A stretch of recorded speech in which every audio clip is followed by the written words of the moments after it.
This is WCPO 9 News. Thank you for joining us. I'm Julie O'Neill. Here's a look at some of the day's top stories. Ohio, Kentucky, and Indiana are all lowering the age requirements to get the COVID shots. This as Ohio receives the largest shipment of shots to date. As of today, Ohio residents 16 and older are eligible to get the vaccine. But remember, 16 and 7-year-olds can only get the Pfizer vaccine because Johnson & Johnson and Moderna vaccines are only approved for people 18 and older. In Kentucky today, people 40 and older are eligible for a shot. Governor Beshear wants those 16 and up to be able to get the vaccine as of April 12th. And new today, Indiana opened vaccinations to all Hoosiers 30 and older. On Wednesday, Indiana again lowers the age requirement. It'll be 16 and up in Indiana. Flags are at half-staff across the tri-state today as people are mourning the death of local business leader Ralph Dries. He was 86. Ralph Dries led the home building firm Dries Homes before entering politics. He was a Kenton County judge executive.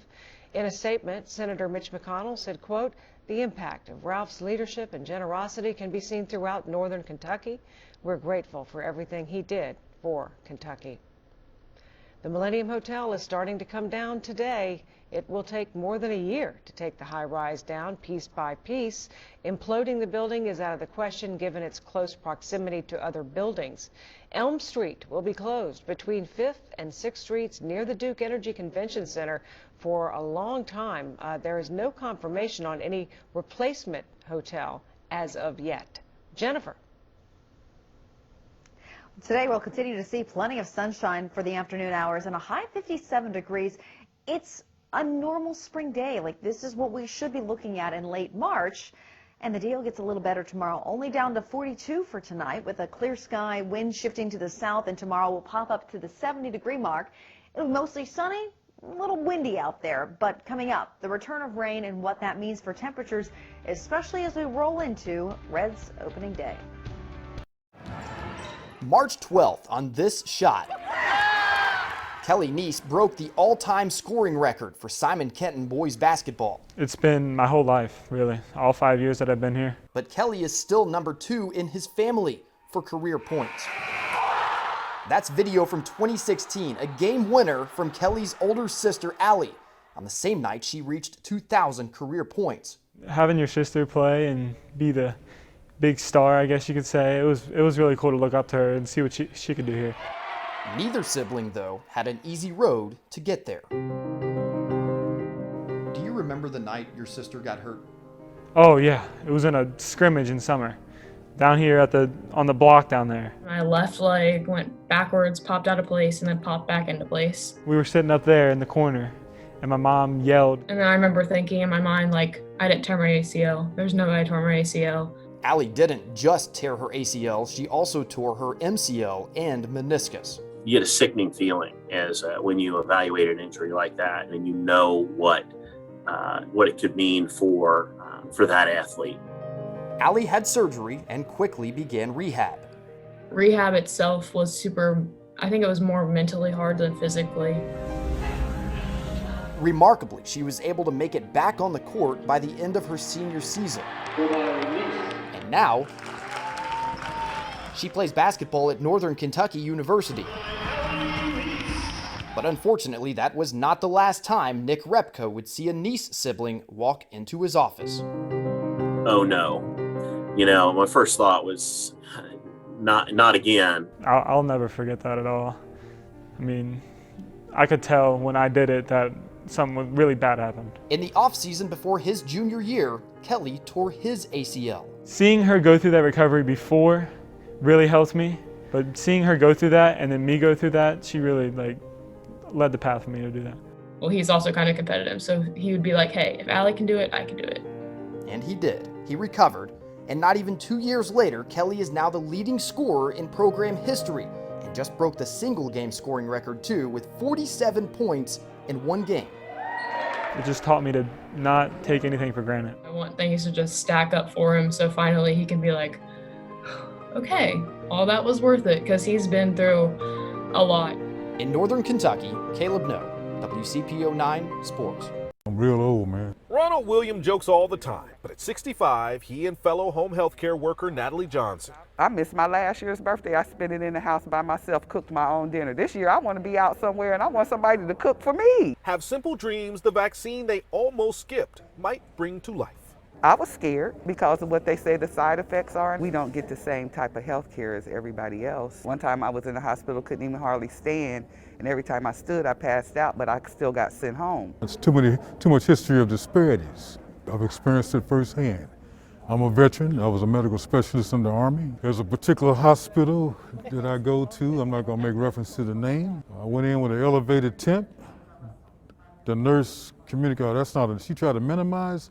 Oh, that's not an elevated temp. I said, wait a minute, man. We have to find it in our hearts to step above. People are dying. I know probably 10 people who have passed. So I just was determined. I'm not going to let oppression stop me from taking care of my health. I'm just not going to do it. Initially, I was hesitant, but I stayed in tune. I did my research, consulted with people, professionals, got feedback, facts.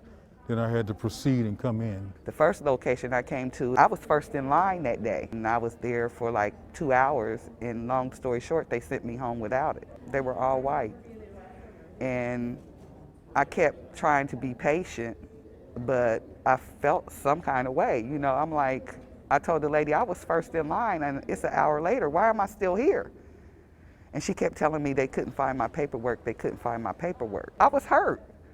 I left there with tears in my eyes, like, they don't even want to vaccinate me and all of this is going on. But I'm not going to let fear stop me. I'm going to fight through whatever I had to fight through to get to the other side. Doors and room for both to get shots opened in Springdale. Right after getting second doses, this once skeptical pair left empowered and felt protected. Larry Seward, WCPO 9 News.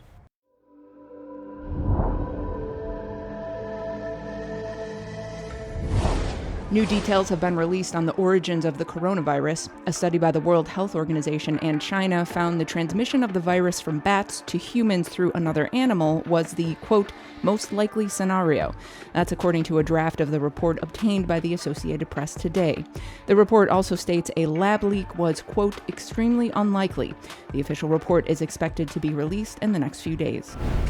Summer camps have been deemed a safe place for kids this summer as long as proper protocols are followed. That's according to newly released guidance from the CDC. Face masks, social distancing, and frequent hand washing are the biggest recommendations from the agency. Starting today, Amazon workers can call a hotline to voice a complaint or concern about working conditions. The trade union Unite says workers need a place to speak up freely. A Unite spokesperson says workers have already voiced concerns about timed bathroom breaks, unrealistic production targets, and a high number of on-the-job injuries. Amazon defended its business practices by saying the company offers, quote, excellent pay, excellent benefits, and opportunities for career growth.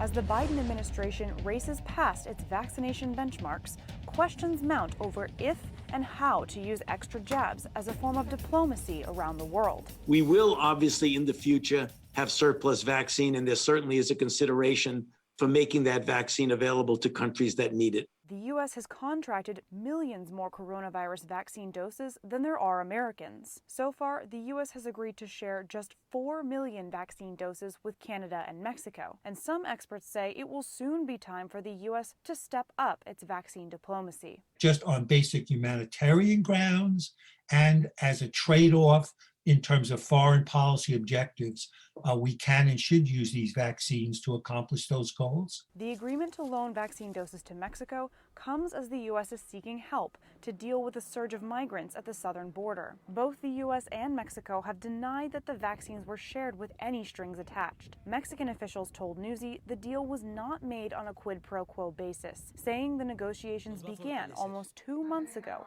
during the first conversations between Presidents López Obrador and Joe Biden. Meanwhile, some of America's top global competitors like Russia and China have been much more generous in shipping doses outside their borders. The Biden administration has said it wants to be a part of the global solution to the pandemic, but the White House doesn't want to make decisions about excess vaccine supply too soon. There are obviously a number of factors, including the fact that these variants are unpredictable. We're still at war with the virus. We don't know which one is going to work best with children. Though millions of Americans have yet to get the shot, the U.S. has contracted 300 million doses of AstraZeneca's vaccine.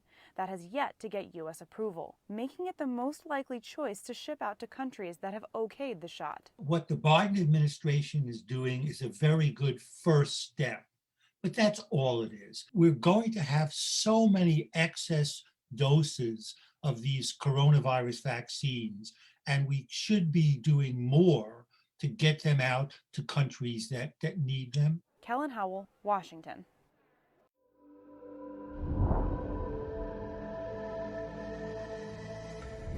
Progressives on Capitol Hill are one step closer to getting rid of some federal abortion restrictions.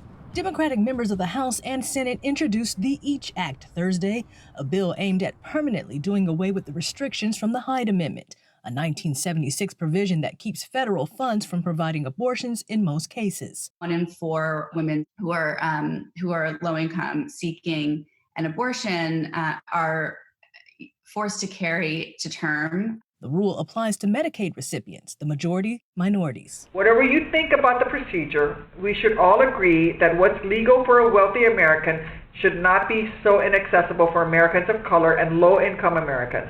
Hyde is a rider. It doesn't have to be a part of appropriations bills, but Congress has attached it for 40 years. Opponents could get rid of it by making sure it's not added to bills, or they could pass legislation that makes sure that government insurance covers abortions no matter what. Advocates got a temporary victory. The latest COVID relief package didn't include Hyde provisions. They praise the move, but want to see permanent action and guaranteed abortion coverage. That was just one piece of legislation, and it really won't have a huge impact on people who are seeking an abortion and struggling to make ends meet. The president supports the efforts, but Congress could be an uphill task for progressives. Polling on the issue depends on the question at hand. A 2021 Ipsos poll shows 58% who say health insurance should cover abortion, whether it's public or private. However, a 2021 Marist poll shows only 38% support taxpayer-funded abortions. The Hyde Amendment is a sort of cornerstone common sense pro-life protection, and we will be fighting to make sure it's included in the next. The House, it will need support of at least 10 Republicans and all Democrats in the Senate. Amber Strong, Northern Virginia.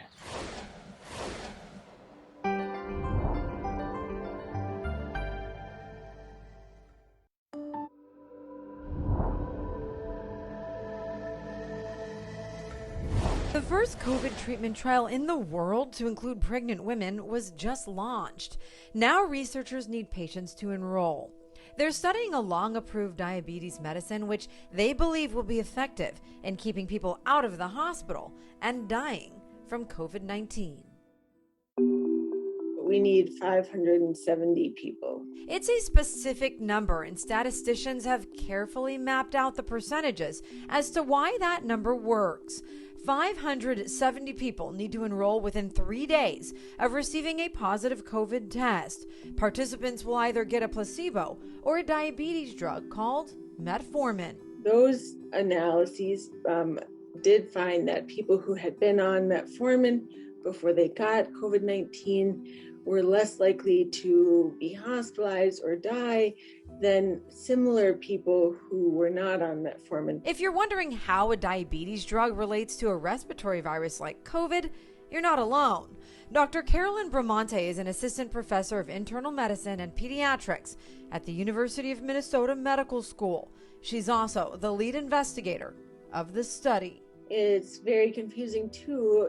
We have had people ask, well, if metformin might reduce severity, why is diabetes, such a big risk for poor outcomes from COVID, which is a great question. So, diabetes is in a state of chronic inflammation, type 2 diabetes, and high blood sugar.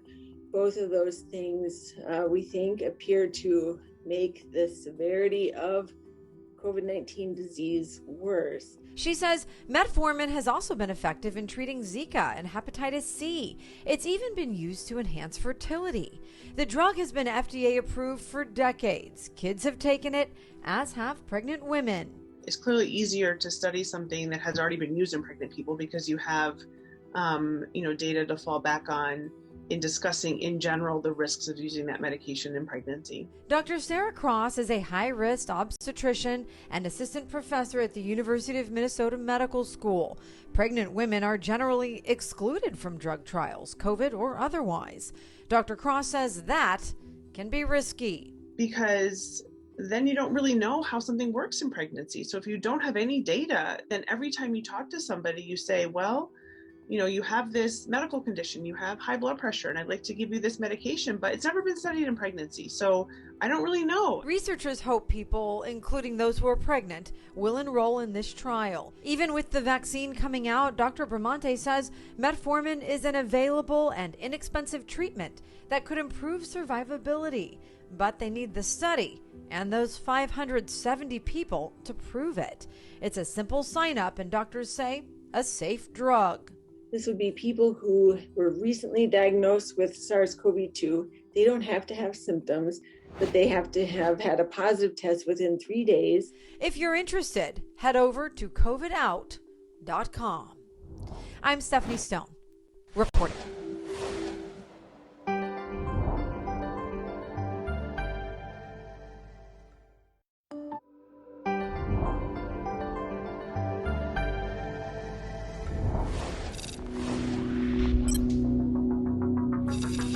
It's not just students making their way every which way across the campus of Bowling Green State University. I never would have thought that this would be a thing that we'd be able to see. The school was one of the first universities in the country to offer robot food delivery service to students and staff. The little robots go about 4 miles an hour and can operate through rain and snow, carrying everything from pizzas and drinks to groceries. More than a dozen sensors and GPS help guide their paths. Also with the mapping process, they are told where's a safe place to go and where's not a safe place to go, so they can only cross at certain crosswalks. An app lets students pay, and you order from a variety of restaurants, and it delivers right to dorm rooms or apartments. Sometimes it's really funny to laugh at them because they get stuck or they just sit there and stare at each other. The program has been in the works for years and launched right before the pandemic hit, as everyone on campus started hunkering down. The university is now up to 65 delivery robots zigzagging their way around campus, making an average of 1,000 deliveries a day. Well, we know today is about the sunshine. Tomorrow you've got the warmth, and then the buzzkill is Wednesday. Cold front's coming our way, guys, and it is going to have a big impact on temperatures later on this week. So until then, we're dry, but Tuesday night, we will be looking at the return of showers and a few thunderstorms, probably some good soakers out of this system, too. So this is going to be arriving around midnight and going into early Wednesday morning. Notice it's kind of east of the I-71-75 corridor that we should see some of those heavier showers as the cold front continues to do some lifting there in the early morning hours. A lot of Wednesday doesn't look all that rainy, but it will be cloudy and turning colder. Wednesday's high only ends up at the 50-degree mark, and then Thursday we end up at 40. A meager 40 degrees on opening day, but it will also be windy with a northwest wind at 15 to 20 miles per hour, so that means it's going to feel even colder all day long. Temperatures, though, will rebound for the weekend ahead.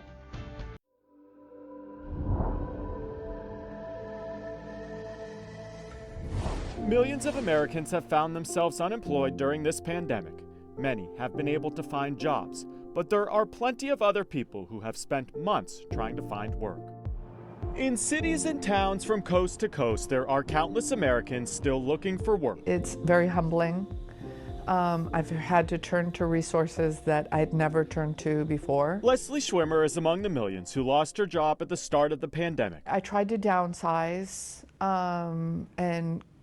and reduce my expenses as much as I can. Leslie owned a spa in Ventura, Florida. When the pandemic hit, though, she was forced to close. She was eventually able to reopen, but by then the damage had been done. Gut-wrenching, beyond gut-wrenching. I put my life into it. Sold my house, gave, all of my everything I put into that, and it would I never thought it was an option not to succeed. This single mother of three suddenly found herself looking for work. That was back in September. 7 months later, this 57-year-old still can't find a job. Do you think your age is the biggest thing that's keeping you from getting a job right now? I think so. I think so. I think that, I tried when I went to different resources to mask my age as much as I can. Nationwide, the unemployment rate is sitting around 6.2%. The number of long-term unemployed, or people who have been jobless for at least 27 weeks, is right around 4.1 million. Half of those people, though, about 2 million, are over the age of 55. I do think that age is a huge factor. Nearly a year into Leslie's job search, answering that question, how are you doing, isn't easy. Frustrating, tiring, humiliating.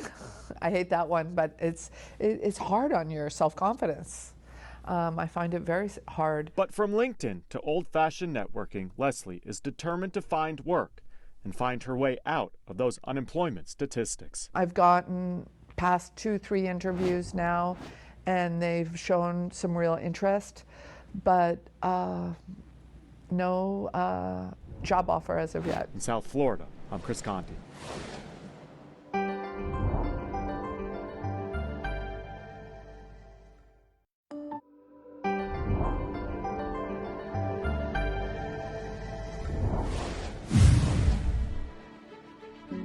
It's a mini grocery store and food truck combined in one.